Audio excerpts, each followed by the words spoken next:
Cedric Maxwell podcast is brought to you by Prize Picks. All right, it's another episode of the Cedric Maxwell podcast. I'm Joseph Pavone alongside Cedric Maxwell, of course. And we got I was going to say a brand new guest, but a returning guest, rather, and Marc Spears from Andscape here to talk about a little bit of everything, right, Marc? We do a little All-Star weekend. Whoa, Joe Celtics documentary. Slow up a minute, man. You got to give this man his propers. This man is a Hall of Famer. Screw yeah, of course. That's how we gonna get a look on his. This man's a He is a basketball Hall of Famer. You get the Hall man of Fame journalist. Thanks, Max. All right, because I'm looking Love to get. you, brother. I'm looking just to get on the freaking ballot. I just want one vote. Just put me on the ballot. Hall of Fame journalist Marc Spears joining us from Andscape. There you go. Yeah, Max, to your point, I was at Springfield last year, which was the year after I made it. Got the Kirk Gowdy Award, and they had like this journalism area, right, with all the names, and they changed it. I'm like, where'd it go? Did they get rid of us? You know, because hey, man, I'd be happy to be in the bathroom just as long as I'm in the in the museum. You know what I'm saying? But they moved it to like a virtual thing where it has all the names of all the people who made it. And you could push their name, and then their picture comes up, and it has a story of them from, I guess that was in the magazine when they made it, the Hall of Fame magazine. So I'm like, oh, that's pretty dope. It's interactive now, so people could like read my story. And I don't know if they're gonna spend time reading my story in that place. It's so grand. But how cool was that though? Just to be, I mean, I don't, you know, did you ever imagine? Because I think we talked about this before. The fact that you would possibly be a Hall of Famer in another line, because you know you play sports. You didn't think you maybe were in your dreams you were going in the Hall of Fame as a player, but you never thought broadcaster, did you? No, I mean you don't really know about that growing up, right? Like you watch the Hall of Fame ceremony, but oftentimes they don't show the writers part of it. That's on like Friday night. Unless you're really, really paying attention, you'll miss it. But like, I think probably about 10 years ago, I think when Mark Stein got in, I was like, I might have a shot. I might have a shot at that. You know, this is my 26th season covering NBA, and I've been blessed to be doing this for a long time. And, you know, coming in and being a journalist, I actually thought I was going to be doing college sports. I really like college basketball and college football. I still do. But, you know, in 99, I started covering the Nuggets, and, you know, God took care of that, you know. Dude, you made yourself that hard work. You made yourself really more than that. Hard work. You're on the NBA Today. You're on these shows that, you know, that people would kill for, that you are a part of that. And I love your work, what you do, because what I love about it is the fact you keep it real. Yeah. You ain't never trying to sugarcoat it. You're telling it like it is, and this person said this. So I appreciate that. But to be where you are now, you are actually an influencer. And that to me is really that's the power of it. So just give me one damn vote. Just give me on the ballot. I work on it, man. I know a few people. I know the guy that's selling stuff in the store. Yeah, we'll go with that. We'll go in the neighborhood. We'll get John DeLeva, if you're listening, man. John DeLeva, who runs the Hall of Fame, man. Come on now. I just want to. It's about your. Also, a lot of people don't understand. Hall of Fame is your whole body of work. Yeah. So, you know what I'm saying? I'm just saying, I just want Max one. Max 2026, baby. All I want is one on the ballot. I don't care. I don't need to make it, but for me to get on the ballot someplace, especially after these, not that I'm a hater, but I look at some of these guys who are making it. I'm like, yeah, damn, I ain't never been on the ballot. Really? A finals MVP. Not mentioning names, huh? Not mentioning no names. The Lakers ass and all that, but I can't get on the ballot. So yeah, I'm hating a little bit. So you know, I thought I'd get it out there, and we give me your props right now. You didn't mention no names. You didn't put nobody out there. It goes without being said. There you go. Yeah. Exactly. Well, Marc, since you were out there on assignment, of course, All-Star Weekend. I mean, between the dunk contest Saturday, between what happened on Sunday, people wanted to fix the format. What's your take on it, man? I guess we could start with with the Sunday tournament style format for the first time the NBA debuted this thing, and it's been mixed reviews to say the least. Well, I think Max agrees with me, and I know Max ain't agreeing with Draymond all the time, but I do agree with Draymond on this, and I asked Adam Silver about this a couple months ago, like, why do the Rising Stars have the privilege of playing on Sunday? Me, Sunday is a sacred day. Yeah, that's an all-star day. That, you know, you got to earn the right to be there. And so to me, it kind of cheapens the moment. And I even talked to Stephon Castle, who was MVP of the Rising Stars game, and he even acknowledged, or not even acknowledged, he said, you know, it kind of felt like they were infringing on that day to him. Like that was not really for them. We're there, but it's, you know, and I think he's a guy that knows one day he could be an all-star and wants to have the right to be one of the top 24 players in the world that share that stage, and to share that stage with some young dudes, it definitely kind of cheapens it. I mean, I thought people had to acknowledge, regardless to whether you liked it or not, it was competitive. It was more competitive. Let's say more competitive. But I do think by the time they got to the championship game, respectfully to TNT, like that whole thing they did, like messed up the flow. Yeah, man. Players, you know, it's like you playing pickup. It's almost like your team losing and you got to wait 2 hours to play. You're like, dang, by the time I played, man, my body tight. I'm not. And I think, to me, the key is this, that the NBA tried to do and to stop doing is the best thing, I think, for this game, and I'm all about putting it east and west again, is routine. Just make it about the game that day. Don't meet with the commissioner that day. Don't take pictures. Don't have all kind of meetings and all kind of side stuff. Do all that kind of stuff on Saturday. So I think if the players can concentrate on their routine, just the game only, it's going to be really hard for them to basically say, hey, you know, we didn't try or we didn't give any effort. Like people keep talking about guys getting hurt in that game. Name one time one of these guys got hurt in that game. For real. Well, I think, like, you know what I mean? Well, they're susceptible to they're susceptible to injury when you have a 30-minute layoff because they want to celebrate something, or because also, to me, when you get out there and you start bullshitting, that to me is you can get hurt. And you and I have been out there before where you just, I don't know how many people I've been around in my life right now who I look at them and said, yo, man, and they've done something to their Achilles. I said, what happened? Oh, I was out just messing around with my guys, and all of a sudden I heard a pop. I'm like, I'm surprised, and hopefully none of that ever happens. But I remember when they had the old veterans. The OG games. The OG game. Man, dudes is going down. They were going down. Did you ever play in that? No, I didn't ever play in the All-Star game. Somebody asked me to play in the All-Star game. So no, it was. You never played in the All-Star game? No, it was never All-Star.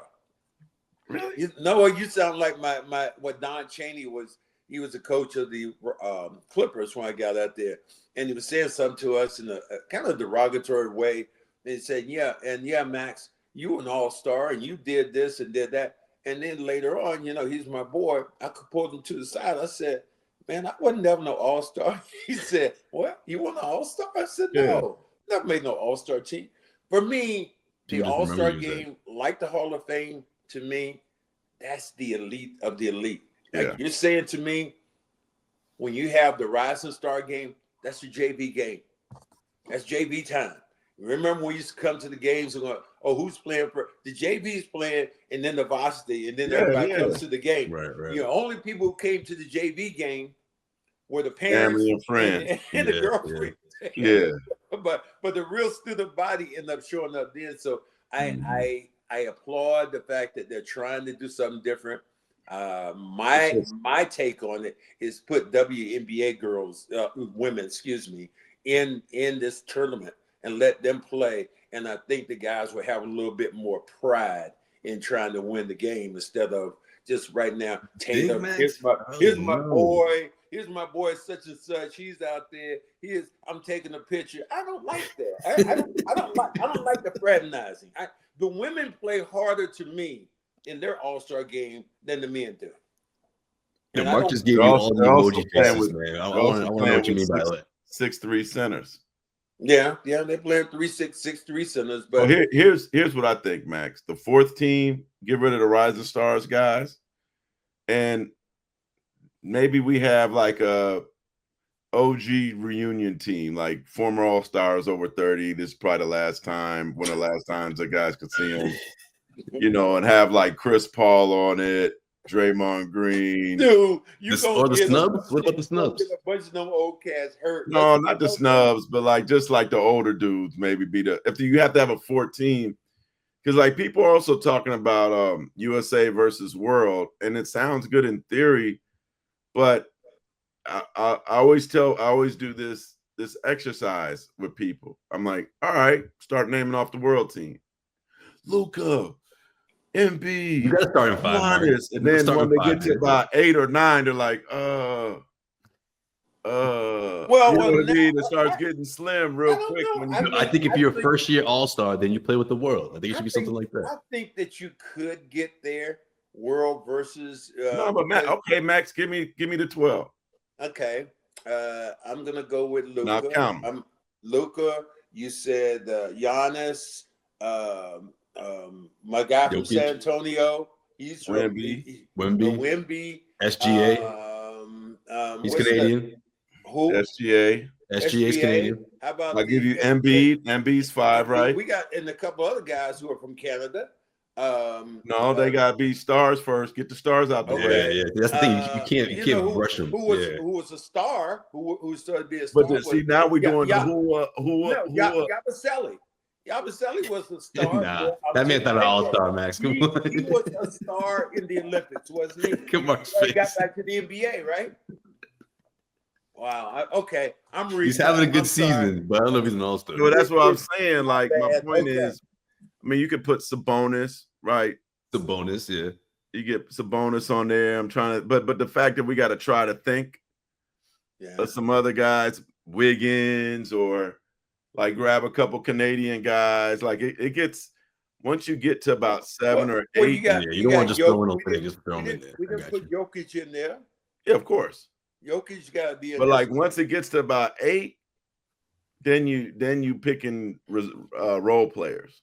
Right. Well, they're almost there. That's what I think. That theory is still probably because people are like, well, the hockey did it. Well, hockey got way more international stars than basketball. It's not the same. Like we can hate on the U.S. and talk about all the last 6 MVPs are international, but we're talking about like a select group of international players. It's not like there's this long list of 25 all-star caliber international guys you could think of. This is still an American sport now. Okay, so you're trying to say I'm doing it like old boy, as you say, old boy. Yeah, Yabusele is old boy. Dude who was over there, that dude who was. You know what I'm saying. The dude that always wear the brown shirt. You always wear the brown shirt. Saturday, we got to talk about the dunk contest. McClung gets his third. He won his third competition in a row, and now they're calling him one of the greatest dunkers of all time. Do you agree with this? Bro, this dude jumped over a car backwards and reversed it. That was one of the greatest dunks. He almost broke his right ankle doing it. That was crazy. Like, I was there, and I was like, wow, was that individual dunk the greatest dunk in dunk contest history? That the degree of difficulty to jump over a car, catch the ball, turn backwards, and slam it. He could have died. Wow. but the way I thought about it though is like, I think he played a little on Friday night.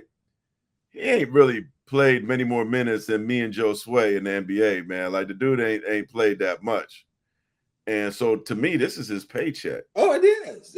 Like he prepares, he's probably preparing for this now, like the people prepare for the Rose Bowl, even though it's only once a year. I'm just hoping he gets an endorsement out of this, man. So like he probably takes it so much more serious than anybody else and is willing to do things that those guys aren't willing to do. Like I talked to Stephon Castle, who I thought was pretty good.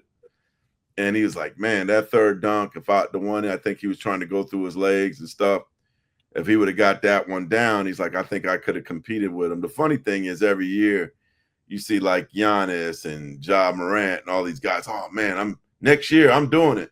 And then you don't hear from them.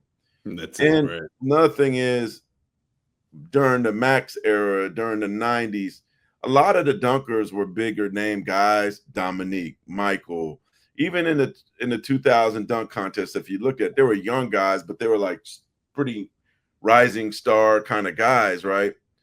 The guys, a lot of times the guys they use, it's John Lucas had a saying, it's a lot different when the lights come on, Hoss.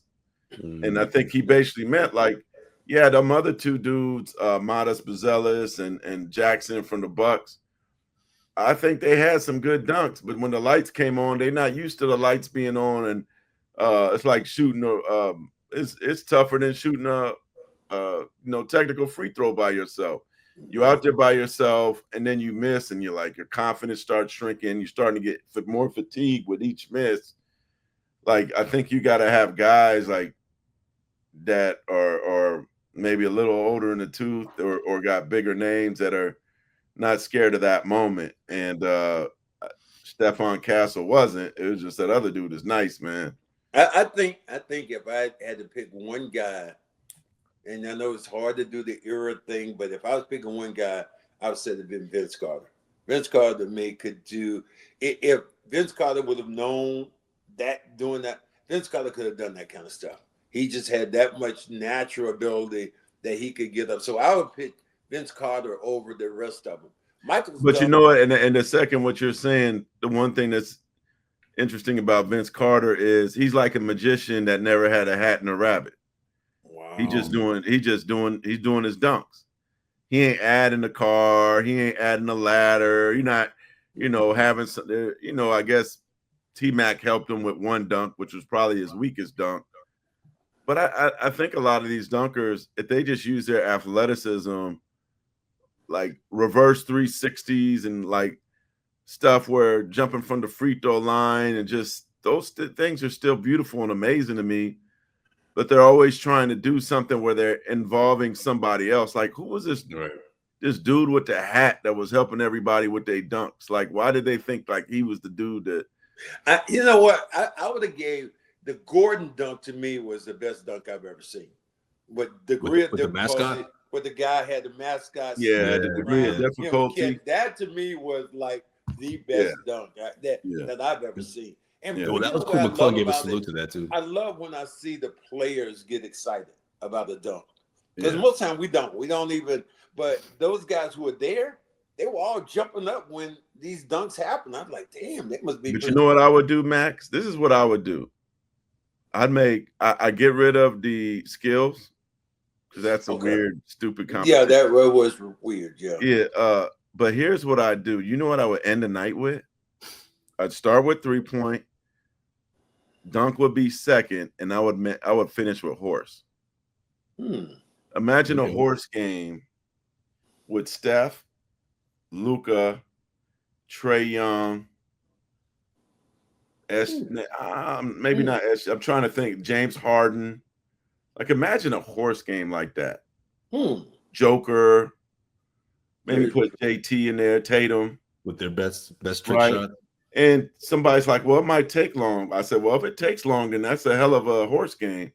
Right. If it's taking long. And that's why I would put it last. But I think a horse match, like, I don't know how much fun we had as kids playing horse. But these dudes in horse, like, imagine Steph like, I'm going to just shoot this from half court. Try to make this. Get your O. Get your O. Y'all about to get O's. The best one that I've ever seen, I think that they put in lately, that was when they had the young lady shooting against Steph. Yeah. That to me, they tried to do it again, and for some odd reason, they didn't want to do it, or I'm not sure. No, I think she didn't want to do it. No, that's what I'm saying. She didn't want to do it. She was able to just kind of. She was there too. I saw her. Yeah, I went down to the wire. I was there too. Yeah. Yeah, that to me, was a that good would one. have been Right. that was the one that really fascinated me was Steph and shooting, with one of the young ladies, especially Caitlin, where she's shooting from. She's low going, just like these dudes. And I can imagine the female crowd that would be for her at a game like that to come there and actually witness that. But Hey, can we beat the drum on horse? yeah, we can beat the drum on horse. We can beat it for. Yeah, I think I that would can be beat incredible. I can beat it. I don't understand why the NBA has never added horse to All-Star Saturday. Well, when they had Well, no, that, they did something during the afternoon, didn't they? One time.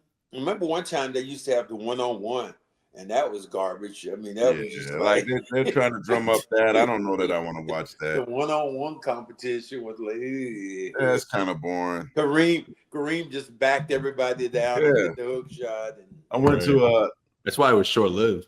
yeah, they had I went to Alcatraz, had a dunk contest for a couple years. That was Red Bull did it. It was called King of the Rock. Whoa! And it was oddly at night. It was freezing out there, and the dude that won, I think they did it for 2 or 3 years, was the big dude. Just because he couldn't shoot because it was too cold and windy, just back everybody down and lay it in. King of the Rock. Wow, that's.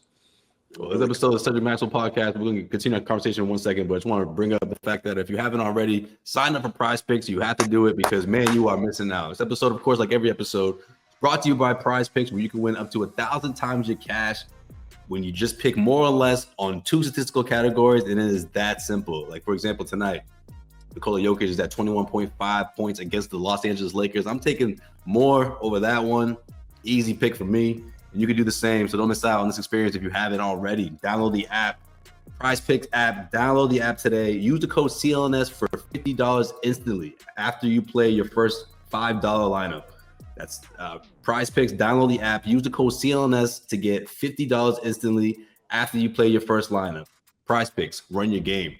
Now, lastly, I just want to bring up the fact that now Aaron Gordon is talking about potentially. If you're going to step out, why don't you step out and give me 2 of them? 2 picks. Then why don't you give me a pick for tomorrow's game with the Knicks versus the Celtics? Why don't you give me that? The winner of that. I go Celtics by 10 in that game. Where's the game? Game's in Boston. Oh. You know what? I'll take you. I'll take you on that.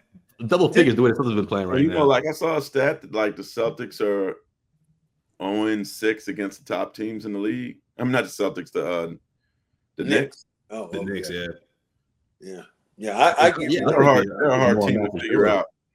But real quick, Mark, you talked about guys talking about putting their name into the dunk contest.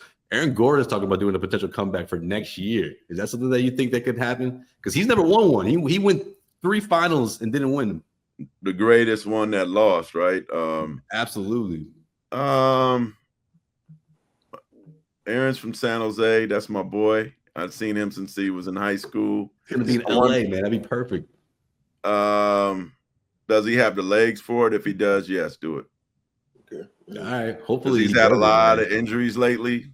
I just wonder if his body will allow him to do some of the amazing things he's done, because once you do it on such a high level like that, I didn't think there was ever going to be a shootout better than Dominique and Jordan, but that Zach LaVine, Aaron Gordon won in Toronto was pretty amazing. 2016, that was incredible, man. That's my favorite dunk contest, if you ask me. But anyways, all right, so we want to talk about your story with Jaylen Brown, but before we get to that, we had to talk about this HBO documentary coming out that's got the trailer out. Everyone's super excited about this series, 8-part series called Celtic City. Now, Max, I know you got some insight on that as well, because you got a chance to see a sneak peek of the first episode. I did. The first episode they showed us actually was episode, I want to say it was like 5. And they didn't show you the first one? No, we didn't see the first one. It's episode 5 where it has the Celtics Lakers and 84. 84. Yeah, 84. We didn't show anything in the spectrum when I went in the stands. No, it went to the 80s and showed the Lakers and the Celtics. And the episode titled, and don't be mad at me, was James Worthy starts off by saying, "Fuck the Celtics." And then the episode, that's what it was. It was fuck the Celtics, and then went on from there. And they had some fascinating things, and the one that was fascinating, I'm gonna call Robert Parrish on this, was the most fascinating thing about it. Robert Parrish was talking about Larry Bird and Julius Erving when they had their fight, and they were standing there. He said, "Man, I was standing right there," and he said, "I got to let you guys in on something. I didn't help Larry Bird, and it was a reason why, because when I was trying to negotiate my contract about 3 or 4 years before, yeah, that's how it was. I tried to negotiate my contract 3 or 4 years before. There was a title that Larry Bird said, well, if Robert doesn't want to be here, then, hey, trade his ass and we'll play with who we got." And he said, "I never forgot that." And he said, I sat right there and I watched. I didn't even try to. And it was a mother over the crowd, just like, ooh, it was so cold. So I got to talk to Robert about that. He said, "I've never told anybody this. I'm saying it now on camera.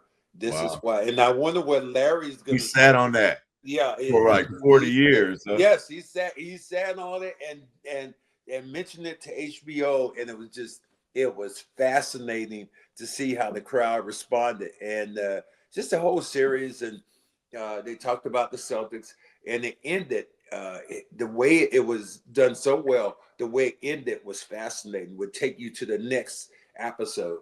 It goes at the end. It was the Celtics were in 1986, possibly the greatest team ever to play, which I still disagree with. And the reason I disagree, because if you're the greatest team ever, don't you win more than one championship? Don't you win more than one? I mean, what the Patriots have to do to try to be the greatest team ever? Win 17 games or whatever in a row? But neither here nor there. But they were talking about their team and how well they played. And they did play. They played great that year.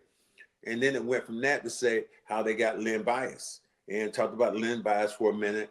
And and it was kind of coming to the close. And a guy, they showed Len Bias talking on draft day. He was in Boston. And then it went the next day, showed this guy talking. He said, my buddy called me and he said, how do you like, he said, what do you think about Len Bias? And the guy said, oh, Len Bias is going to be great with the Celtics. And then he said, Len Bias is dead. And then it went to black. It was oh man. You weren't on the Celtics when he passed, right? You were no. I had traded by then. I had another portion there where they were talking, and Bill Walton was talking about how, he apologized all the time to Cedric Maxwell, and whenever, and it was real quiet. And every time I saw Max, I would apologize, and I couldn't help myself. I was a black person at a movie theater. When he said, I apologize to Cedric Maxwell all the time, I said, no, he didn't. People just bust man out. ain't even here to say nothing back, man. Yeah, you know how black people get to a scary movie. Oh, he was dying laughing. Don't open that door, girl. No, go. Drive the car, man. He ain't apologized to me. God rest his soul. Yeah, so Bill had said that to me. He said, one time he had said, I wanted to apologize to Max because he gave his life for me, and I'd heard all that, but it was just so funny. But yeah, the documentary is going to be a pretty good one. It's like 10 episodes, right? Yeah, we just saw 2 of them. I think we saw Worthy when the Lakers beat us in '85, and then '86 the Celtics won, and the Rockets had beat the Lakers, and they didn't get together again. But it was pretty fascinating to think about what's going to be after and what came before. Just those 2 teams and the dynamics of what was said. But the highlight to me was that whole Robert Parrish line. They actually, during the finals last year, I did an interview with them for 2 hours in Boston. And so I think you guys remember I covered the Celtics from 2007 to 2009, changed my career, covered them when they won a championship. Anything is possible. I'm standing right behind KG. I'll stay in the NBA annals because of that. Both of us was standing there behind KG, and he said what he wasn't supposed to say. You're supposed to say impossible is nothing. Possible is nothing. Yeah. You say everything is possible. I remember the guy standing there. You got it, KG. You got it. You got that line. And he goes, anything is possible. And the guy looked, he like, oh, gee. Max had the poncho on. It was the Adidas Yeah, guy we were both back there. right with him, like, oh, Hey, you know, the funny thing, Max, was I wasn't supposed to be on the court, right? And so I tell young riders early in my career, I said I wanted people to get more familiar with my face and to see me and everything. So Joe Sway, you could use this. So anytime after a practice or if a player was standing up and there was a lot of cameras and we were interviewing them, I would always stand next to him. Wow. So when they were doing their interviews on the local news or on ESPN or something, you would see me. You I'm standing next I see you in documentaries all the time. I'm standing next to Garnett. I'm standing next to Ray, right? Like I'm getting TV time. I ain't talking, but I'm standing next to him. They're like, "Oh, we saw you on TV." So I didn't have the pass to get on the floor. That's a black man's way to go, right there. Yeah, see me, man. I was right. They're like, "Oh man," people are like, "Oh, I saw you next to KG on." I'm like, "Yeah."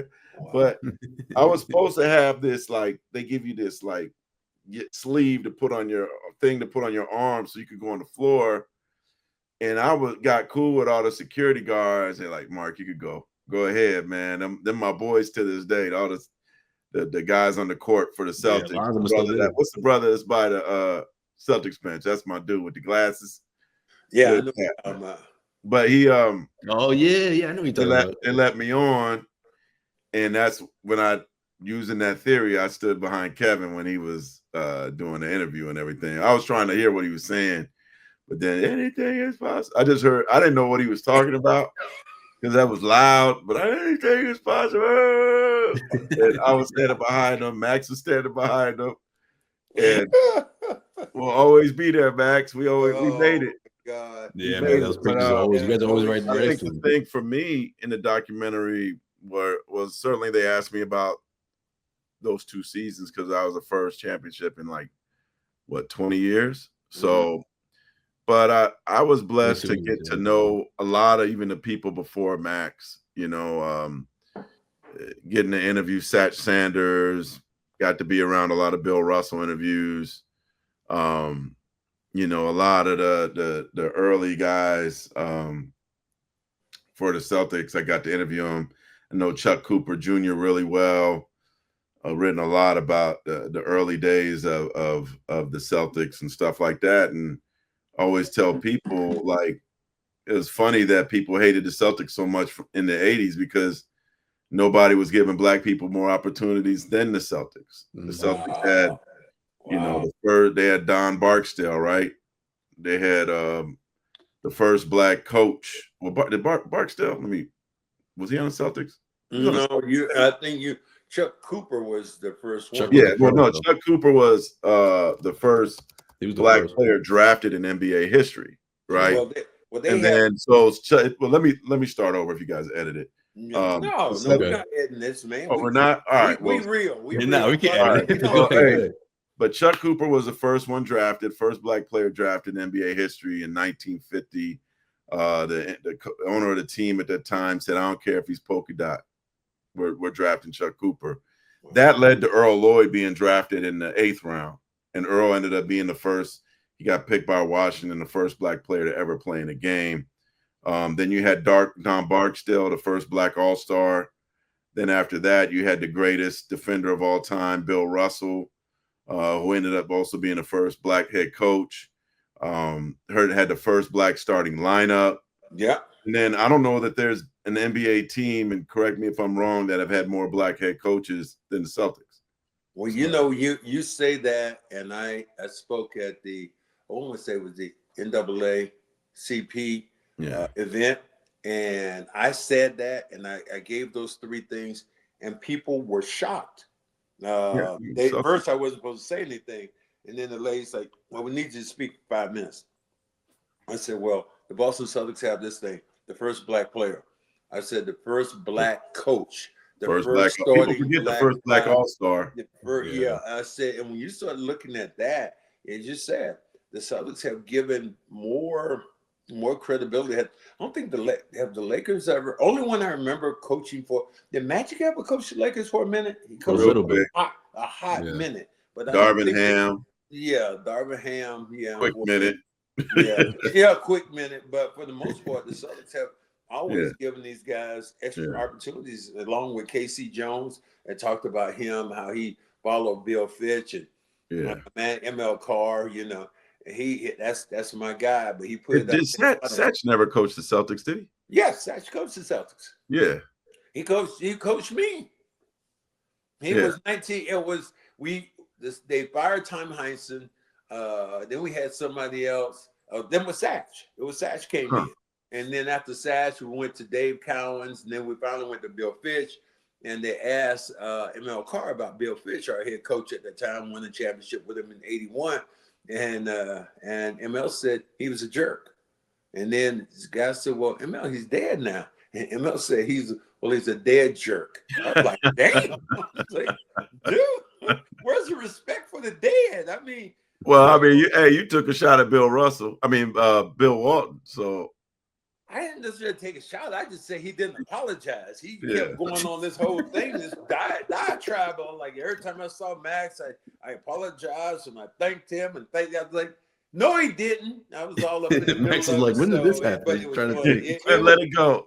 I couldn't let it go. Everybody the Celtic City documentary on HBO debuts March 3rd, first episode, man. Can't wait to watch it. But lastly, Marc, man, you got to tell us what's going on with this story you got coming out about Jaylen Brown, man. Tell us all about it. Well, Jaylen Brown is one of the most unique athletes I've ever met, people I've ever met. Remember those ads, the most interesting man in the world? Like, you could say that about Jaylen. And so, being in the Bay Area, I saw him when he was at Cal, very disappointing Cal Berkeley team that actually ended up having, I think, 4 or 5 NBA players on the team he played on. And I remember interviewing him before the draft, and I said, where does he want to go eat in Berkeley? And he's like, he wants to go to this Brazilian restaurant.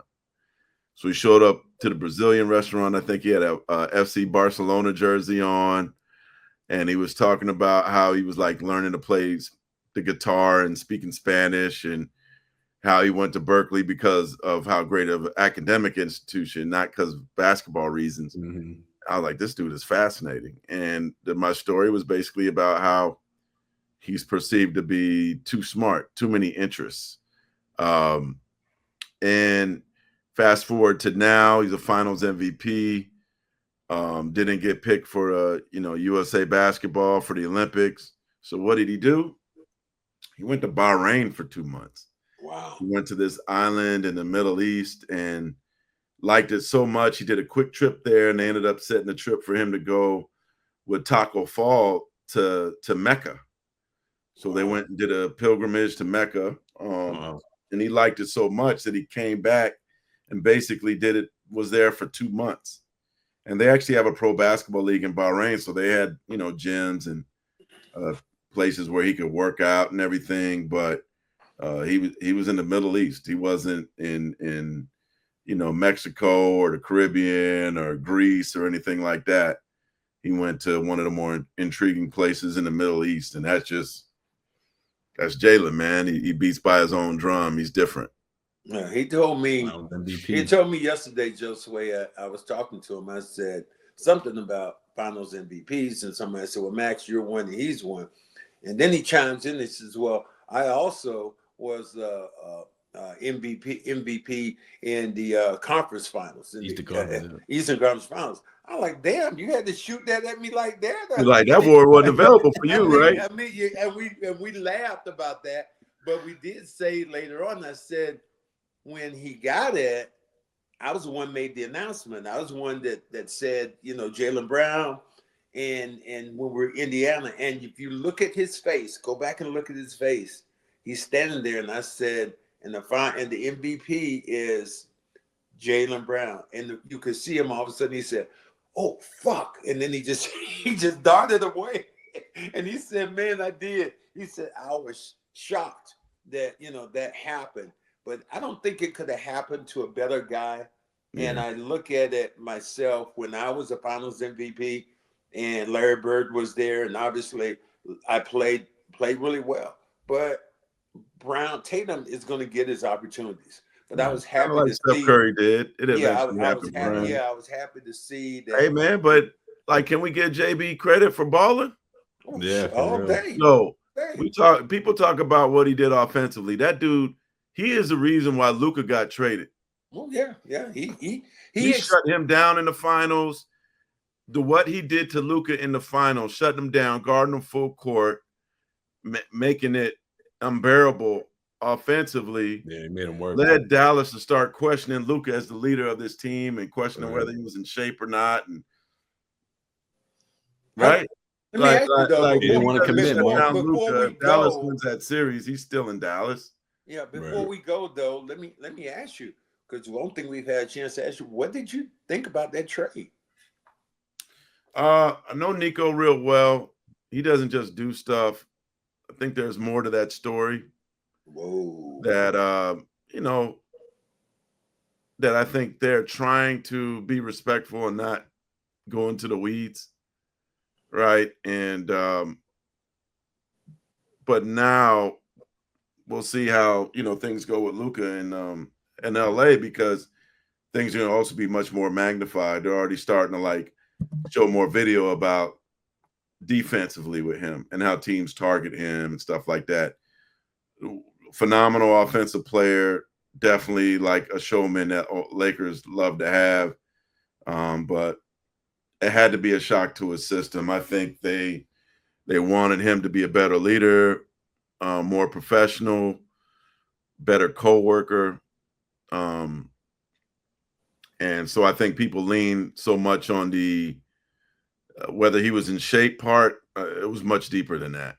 It was much was it warranted or not warranted? I think if you got to ask the Dallas people, when you go to Dallas, ask them off the record while you're there, why, and they'll probably tell you a bunch of reasons why. I know from a business standpoint, it was certainly shocking to people with the Mavs, to everybody.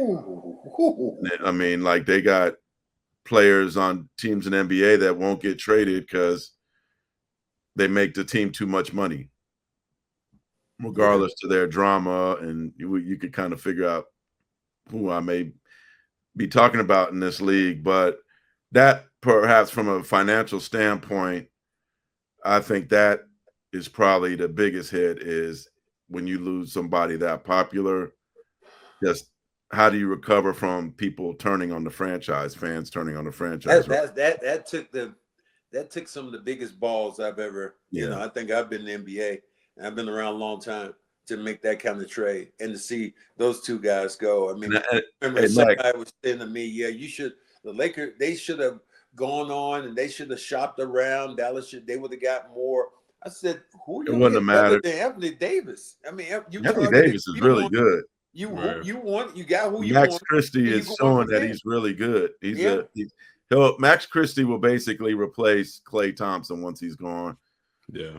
Anthony Davis was killing in his debut before he got hurt. Anthony Davis's biggest problem is health. That's his big is nothing else. He's street clothes. He's an amazing player. But I'll leave you guys with this too. Danny Ainge once told me that he told Red Auerbach that he should have traded Larry Bird at the end when he had value. Larry Bird. Imagine if you think they was mad in Dallas. Yeah. Larry Bird and Kevin McHale. Oh man, imagine if they would have traded them to Bird in particular. He couldn't have traded Larry Bird. Well, here's the thing before you go, I don't care if he was in a wheelchair playing, they wouldn't have traded Larry Bird. Well, here's the thing that Red Auerbach had always said to all of us. He said, never fall in love with the product. Be ready to make that move. And when Larry got to be old, he was not ready to make that move. And you give Danny full marks for, hey, Paul Pierce is old, Kevin's old. No, we ain't going with that. And moved them, and you got the two players you wanted now. And everybody said, well, Danny Ainge was involved also in that deal with Dallas and the Lakers. Well, not to his knowledge. Well, Yeah. yeah, right. And you believe that? Yeah, Danny didn't know what was happening. Sure. Okay. I mean, for the picks, he didn't know at the time. Why would Danny help them? Danny, because it benefited Danny's team. Whatever happened, it benefited Danny's team. Danny doesn't do anything, and Danny's a good friend of mine.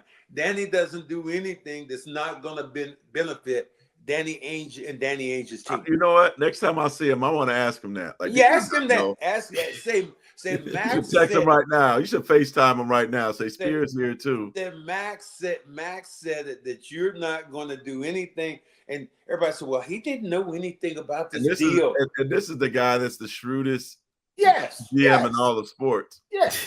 No, not just the shrewdest, but the most cutthroat motherfucker of all the sports. That's what I gave you with Danny. Danny, Pierce is quoted as saying, Danny said, "Yeah, I was out looking for your replacement." Yeah. I just came back. I was scouting. I was looking for your replacement. Yeah.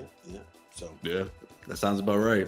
That's gonna do it for this episode. Marc, appreciate you stopping by as always. Check out his work at Andscape.com. Jaylen Brown article coming out soon. And man, it's always good to talk sports with you, man. We could talk for hours about the NBA, Boston, and all that good stuff. Appreciate you. All right, now. Love all y'all. right, brother. Take it easy. Peace. All right. See you guys next week.